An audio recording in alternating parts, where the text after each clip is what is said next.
recently was told I'm most likely autistic, basically diagnosed autistic, and I've never been a huge fan of eye contact. So a lot of times when I'm filming, I don't even like to look at myself in the camera. I look off to the side. I just kind of like stare. But recently, I just like to watch my girlfriend. Boogie, what is up with everyone saying like, "Oh, I got ADHD. I'm this. I'm that. I'm autistic." Do you think people care? Because like when I like. I guess maybe 10 years ago, I was like, oh, that's interesting. This person has this thing. But now when people say they have something, I'm just like, I don't care. Off. Why are you telling everyone? I think it's probably overdiagnosed, and I know I talk about it too much. I think people should talk about it less. The world doesn't need to know every diagnosis you have. It doesn't need to know everything about you. So I think I think number one, it's overdiagnosed. So these pharmacies can prescribe more to you. And I think we discuss it a little bit too much. But I don't know, the internet, social media, just everybody wants to file themselves into little groups and be parts of little groups and little groups.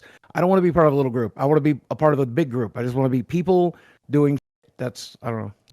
Boogie's so interested in being a part of the larger group and not a part of partitioning yourself out into individual tribes that he constantly has to reiterate to everybody that he's disabled and he's fat and he's autistic and he's dumb. That's because he's trying to fit in with the general populace, guys. It's not because he wants to be a marginalized community so nobody can hurl insults towards him or else you're the bad guy. Well, guess what, Boogie? I'll be the bad guy, alright? And I know what you're thinking already. Man, you're titling this video like a 2015 a Leafy video. Boogie destroyed by Reddit. Oh, cringe. The cringe meter is off the charts with this video. And it's essentially a stream where Keemstar and Boogie just look at the Locale Live Reddit and he answers some questions related to it. And I thought it'd be interesting to talk about. And it's no surprise that Boogie's starting off with such a bang, such a classic heater. And for once, I think he actually gets something a little bit right. You know, you're not allowed to criticize pharmaceutical companies or medicine or doctors. That makes you, a woo type of character. I can't even say the words I want to say or else it's going to get demonetized. I know, it's cringe. Cringe is just off the meters from me, from Boogie, from everybody. But he's actually kind of right because I think in particular, and it might not just be like autism, but I feel like things like ADHD or ADD or OCD are like so hyper over prescribed. It's bizarre. Like when I was growing up, I like literally never was inside. I had so much energy, I would just run around outside all day long. If I was growing up today, they would have put me on like 50 different downers in order to keep me a contained child. How dare a little boy want to be wild and go free? How dare they? So, for once, Boogster, I'll give you some props. I'm picking up what you're throwing down, but let's not pretend like the covert narcissist isn't looking at himself in the mirror 24/7. I think if you are a 16-year-old girl and you go to prom with your vagina out, you're probably am I wrong about that? Put your vagina away. Put your vagina away. What are they talking Don't go about? to prom with your vagina out. I had a blog, and it was obviously like the shock jock days, early days of the internet, and I would say the most outlandish, stupid shit the same way I do on Twitter now. And when all of this stuff was going around, we would all talk about the same thing. We would all make the same jokes. It was all offensive, stupid humor. It was a good time. I still like that sense of humor. I can't do it now, but I like it. So I love it. Let me get this straight, Boogie. All right, you went and did all this horrible stuff, said all this horrible stuff online. Yeah. And then had a decade of playing Mr. Rogers on YouTube. That Boogie and Wings would stop calling it a shock jock humor. You know, I'm just trying to be so outlandish to get the views. Because I don't know about you fellas, but I've been perusing YouTube since around 2007. I had my first channel and my first videos uploaded at the beginning of 2010. So I've seen a lot of development throughout YouTube's history. And yeah, a lot of it early on was kind of dumb, basic humor, basic videos, whole thing. But I can't remember outside of the Leafy tenure where like clickbait and obvious like outlandish nature was supported by YouTube and was advocated. I feel like when they were doing early PKA, Boogie was on these strange other websites talking about high school girls' private parts. You know, that's a little bit odd, bud, to be completely honest. And even that post tells you that it was a shadow from the sun, not actually you know what. But whatever, you do you, Boogs. Go off, King.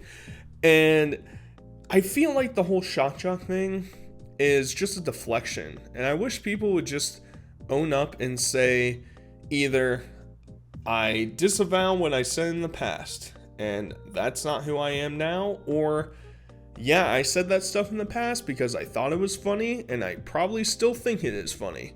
And I don't think there should be any type of excuse of, well, you know, I was just so fat, and because I was so fat, my esophagus would just formulate its own sentences and gutturally speak them out, and I just couldn't control it. I really wish that people would move away from that and just own the things that they said, because all you're doing is you're setting yourself up for failure in the future if you constantly take this slight backtrack or sitting on the fence approach. You're not going to satisfy anybody. At the very least, if you take one of the two sides, you're going to have those people that support you. The other side will probably grow to dislike you more. But being in the middle, you have very few people that probably support you, and a lot of other people that are just waiting for you to misstep so that they can pounce on you. And that's not where anybody wants to be in life. Boogie, what's with this video of you in your 30s talking about being attracted to 15-year-old girls? Whoa, what the fuck? Is that true? Yeah, there's a video. Yeah, there's a video out there. I was talking about Halloween. Girls dressed up for Halloween, and some of them, you know, were like dressed up in outfits, and I'm like, look, if you want to be a slut, I'm all for it, whatever. And it was one of those things, you know, you're just saying things. Can I play the clip? That's a good decision. You're making good decisions. Two suggestions though. The first, could you stop being, 15? Because you're making me feel like a p***. And secondly, could you do it in this general area? Just kind of wear that on, just set right down. What did I say? Okay, you said you. Yeah, I think you probably should not do it when you're 15 years old. And if you are not 15-year-old, please sit on my face. Thank you. You have the best of both worlds. Your girlfriend is 15 years old and she's willing to sit on your face, so you're able to fulfill all your fantasies all at once. And Boogie would go on to say basically that he thinks salutes should be advocated, and that people should be cheering it on and saying, woohoo, I'm glad women are degrading themselves for men's satisfaction. That's really cool and that's really epic. And I know this might perturb some people out there, but I really wish that we would move to a more modest society. And I think the advocacy of online prostitution is a net negative for society. And I don't understand the people that say things like this don't affect you. It's like we literally just saw on Twitch, they went through an entire meta. It's a platform basically targeted towards, middle to upper teenage boys. A bunch of girls go on there and basically be naked on the entire platform. And if you think that's okay, if you think that's cool, then you're a weirdo and a creep. Oh, sorry to break it down to you like that, but that's the fact of the matter. If you think it's cool for 14-year-old boys to see a 25-year-old chick essentially naked on a gaming platform, you got some evaluation to do in your own life. I'm just being brutally honest, And it doesn't help that Boogie is on your side in this case. I feel like you can really tell whether or not you're on the right side of an argument by who is also on your side. I mean, there's some overarching things like saying,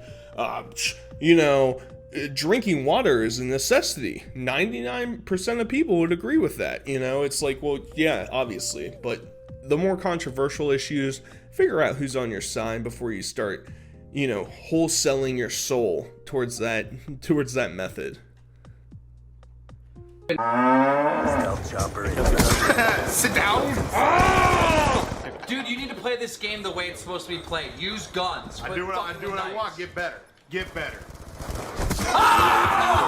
Dude, I'm sick of it. I'm sick of it, dude. Are you fucking loud in my house? Do you want to take this outside? I'll take you outside. Do you want to take it outside? You ready? Do this.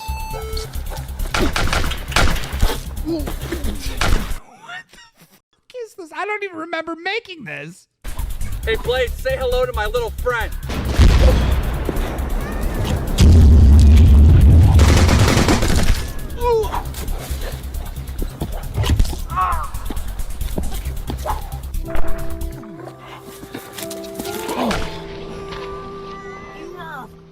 And I hate you. And I will never be friends with you.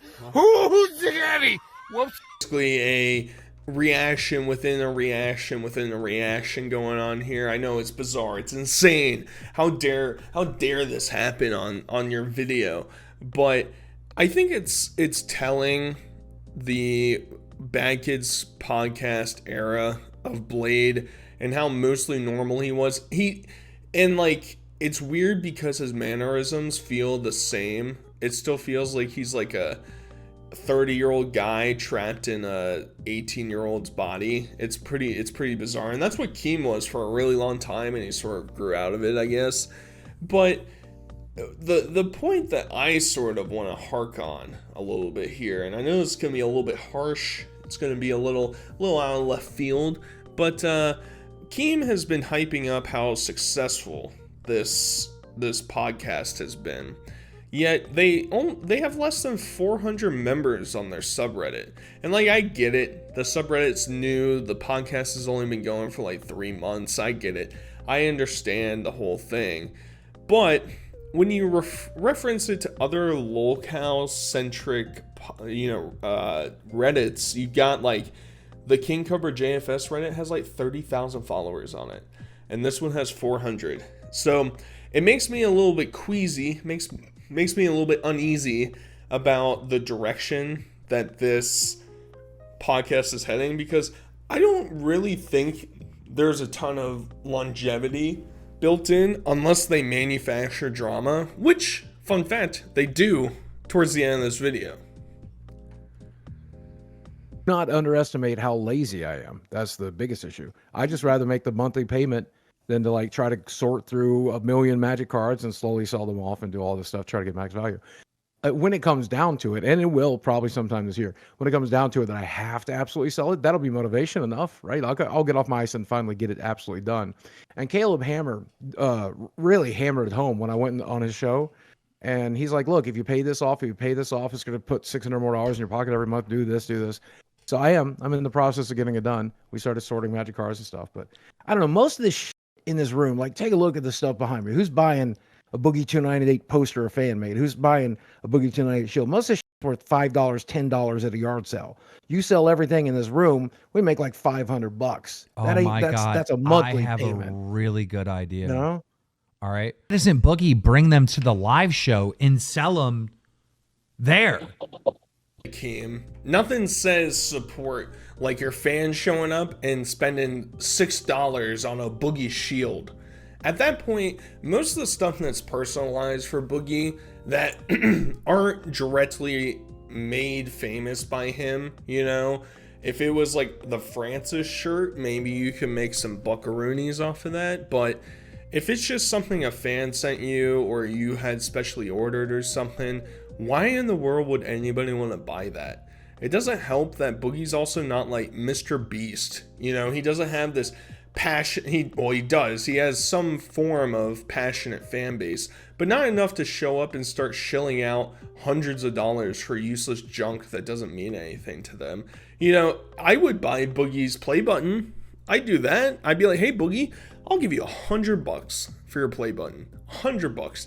Think about how much Taco Bell you could get with that. Oh man, that's like 20 tacos right there. That's insane. That's 20 Crave boxes just going insane on the deals. I don't know. The whole concept of selling all of your collectibles in order to stay alive is obviously not a sustainable method. It'd be different if it was and I know Boogie has some really rare Magic cards. I've never really been in Magic. I've been into Yu-Gi-Oh! And Pokemon, but it's similar sphere. So it's like, if you have these really rare cards, they are an investment. I'm sure he didn't buy them initially with that thought in mind, but it worked out in the end. But he's so in the hole that selling all this stuff up is just hoping to break even, not to like, oh, I'm flipping an old Magic booster box for $10,000 and I bought it for $90, you know, 30 years ago.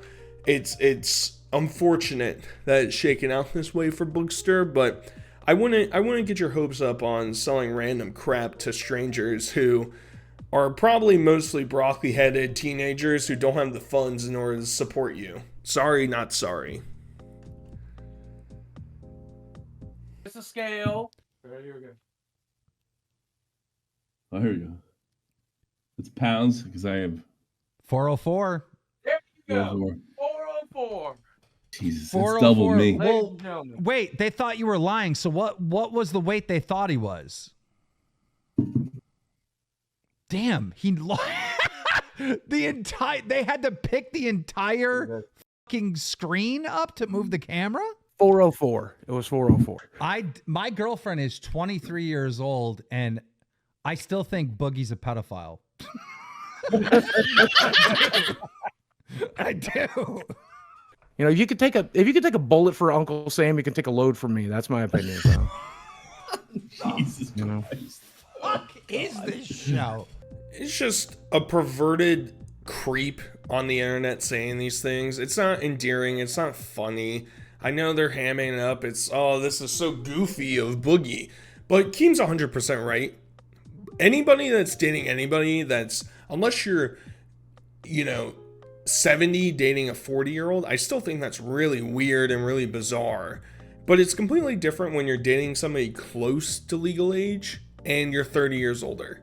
That means that you're a creep. That means you have sick fantasies. And it also means that deep down inside, somewhere in your soul, if you still have one, you know what you're doing is wrong. You're gonna fight like hell to prove that you're not a creep, you're not a P word, but it's not gonna be any saving grace because we all know who you actually are, right? You're not hiding anything from us because maybe if you were a multi-millionaire in really good shape, could take this girl on trips to travel, could buy her new things. At the very least, you could say, yeah, that's still really weird, it's still really creepy, but at least she's getting something out of it. What the hell is this girl getting out of Boogie? There's literally nothing. Her entire life is destroyed by being with Boogie. Imagine if you had to date Boogie. What a nightmare. What's the equivalent? Imagine if I had to date Amberlyn Reed or Foodie Booty. Oh my god, what a nightmare.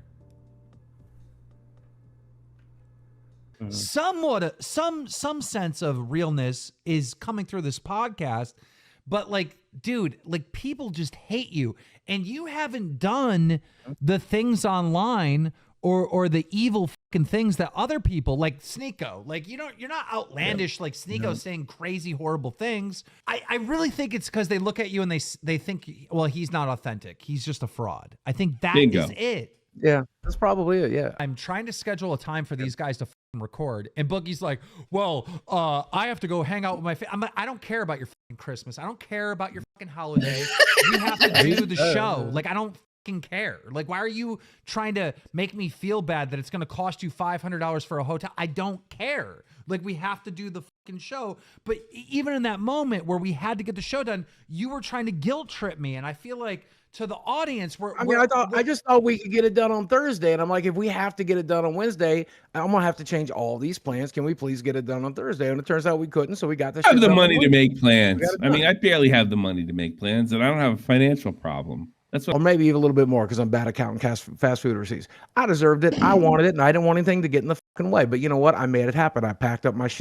I took it to Branson. I recorded in the hotel. I even had to buy a new web camera while I was up there to make sure I looked my best because I forgot the one I have here, and I got it done. I'm here to work. He earned that fast food, guys. He really earned it, you know. All that sitting around in his chair all day making videos about video game awards and Will Smith, you know, all that stuff. That he earned that, guys. You know, sometimes you gotta treat yourself. When you're really working hard, you're paying that editor to do virtually nothing on your videos. You've earned it, buddy. You've definitely earned it. And I'm so proud of you for finally figuring that out. It's so cute. And at the same time, it's like, I understand the obligations of the podcast, and I understand that Keem has put a lot of capital behind this, but why are you trying to film an episode on Christmas or right around Christmas? But they sort of made it seem like they were doing it on like the Thursday before Christmas, which at that point, if that's the scheduled day that you're supposed to do it, then you should be available on, what day would that have been? The 21st? Like, I don't know. Boogie's a lazy sack of crap. It doesn't make any sense. But at the same time, I feel like Keem doesn't understand who these people are. He understands who Wings is, I guess, but like, he clearly never watched Boogie coming up, because to say that Boogie has never said outlandish, crazy things is first false, and it's ridiculous to assume that. Second, yes, the fact that everybody believes he's not genuine is part of the factor that they don't like him, but it's also because he's a compulsive liar who seeks to be a victim 24/7. That is the majority of why people hate him. And I mean, compound that with him never learning from his lessons, constantly shooting himself in the foot. I mean, the list goes on, but Keem's too stupid to be able to do any monicum amount of research. Here we go. Black bar meta. Black bar meta. Black bar meta. Black bar meta. Black bar meta. You gotta raise the bar up. He can I show think I his can move chest. this black bar. Hold on, let's see. Oh my god. Let's see. Can you actually see? Oh, there you go. I thought I was going to do a video about this entire thing when Boogie got banned off of Twitch for doing the black bar meta. We find out during this live stream that it wasn't even, or podcast, that this wasn't even Boogie's idea. Keem and Tommy basically came up with him and told him to do it. And like the little lapdog that'll listen to anything that Keemstar says, he got right up and did it. In fairness, it is a relatively good counter protest to what's going on. But Boogie was just saying earlier in the podcast that he supports sleuths, he supports revealing clothing, he supports paying for hookers. Boogie supports what's going on Twitch. He's just a little lapdog that's being manipulated by Keemstar, so he'll do whatever he says, but deep down, he doesn't actually agree that this type of content should be banned or outlawed. And then he was trying to get some clout on Twitter and was basically talking like, oh, you're ableist for getting rid of me, and then they ended up reverting it, and he thinks, oh, I'm unbanned, and you changed the policy, and I changed that on the platform, and it's so stupid. It's just, You want your dumb... to me, to how I feel, like, honestly, this is just like, this is Blade. Bro, I have so many Blade stories. I could make a fucking movie. I could make a Netflix documentary. All right. You guys want to hear a Blade story? I got a good one. Yeah. All right. Yeah. Absolutely. So we all go out. We're having a fucking great time. Great night, right? Blade starts getting wasted, starts stealing girls' drinks and doing, Blade shit. And we're like, fuck that. We're out of here. All right. We leave Blade at the bar. We go to our Denny's. We get our food. We safely get home. We call it a night, right? Well, Blade would stay at the bar so long that the bar knew we're f***ed if we let him leave. So the bar itself would have to drive Blade. It was only like 2 miles or something back to his house, right? So Blade's the last one in the f***ing bar. Everyone else goes home. They put Blade in a fucking car and they drive him home. They take him to his apartment. And as they're pulling down Blade Street, they notice a cop has someone else pulled over. And they tell Blade, good thing you didn't drive. It's a good thing we're driving you home because the cops are here. And Blue's like, oh, figure it out, right?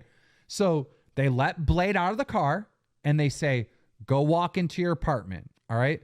Blade has to walk a total of 20 feet to go up into his apartment and go to bed. Blade walks about 5 feet, stops, notices that there's a cop, and starts screaming, "You're pigs, you're pigs, you're pigs," running down the road. Not away from the cops, past the cops, like towards them to run past them. runs after Blade, tackles him, and arrests him, and sends him to jail. He had to spend the night in fucking jail for disturbing the fucking peace. Don't think he's an alcoholic. Like, What do you think he is? What does it mean? but he doesn't have withdrawals. He doesn't fucking sit there and need alcohol. He can be sober right now for like 2 weeks straight, right? He's actually not alcoholic. And even though we see him drunk out of his fucking mind, all right, the one thing that he does that alcoholics don't do is he's constantly slamming water. Have you noticed this? So I actually think this hypothesis of Keem's is actually not that bizarre, because if you've ever watched any content with alcoholics like King Cobra JFS, Lady Di, any number of people similar to that, or interacted with people in the real world, they don't drink water. And that's a very interesting aspect that I've never really considered when it comes to this entire situation. Typically, when you are an alcoholic, all you're interested by is getting more alcohol into your system.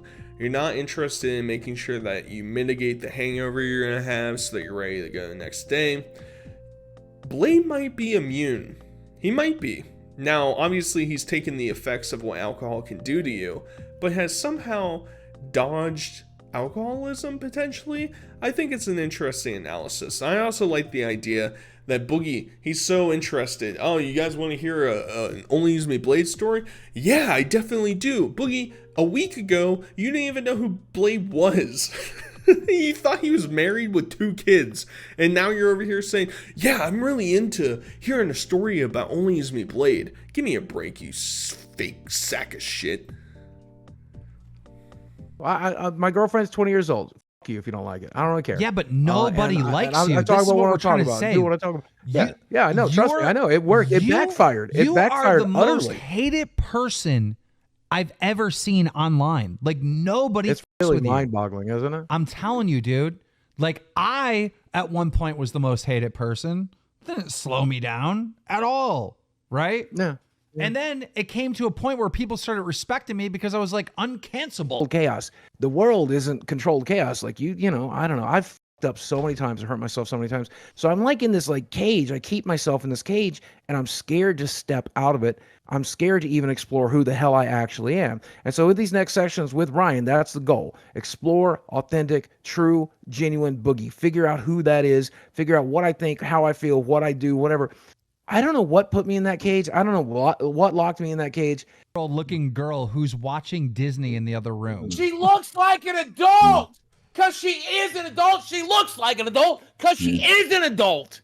You sicko. She looks 14.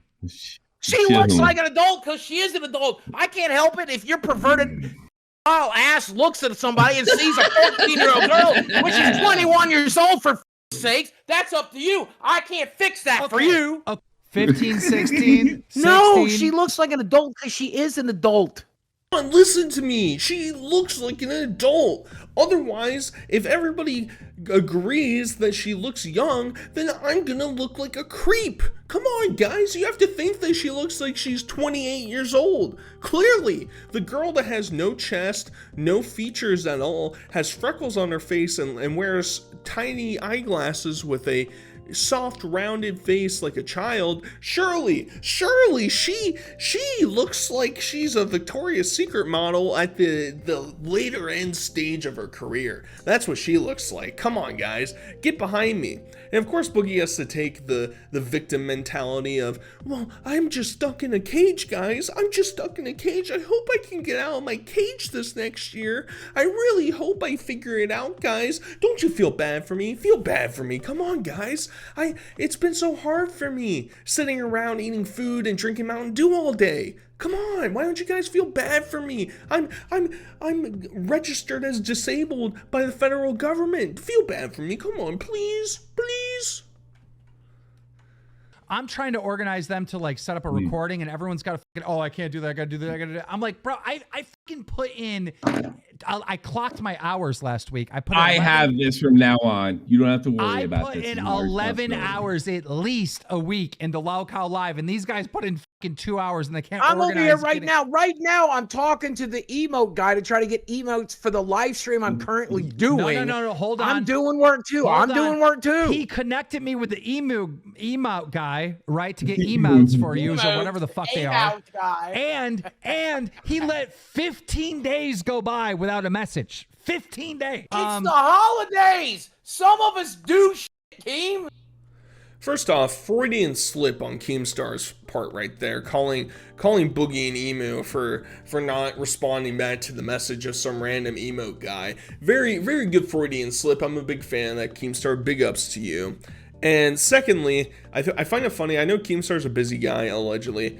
The fact that he's complaining about 11 hours a week spent on this podcast is like bizarre, because each podcast is between, like, depending on if they have a guest, it's like 2 hours long.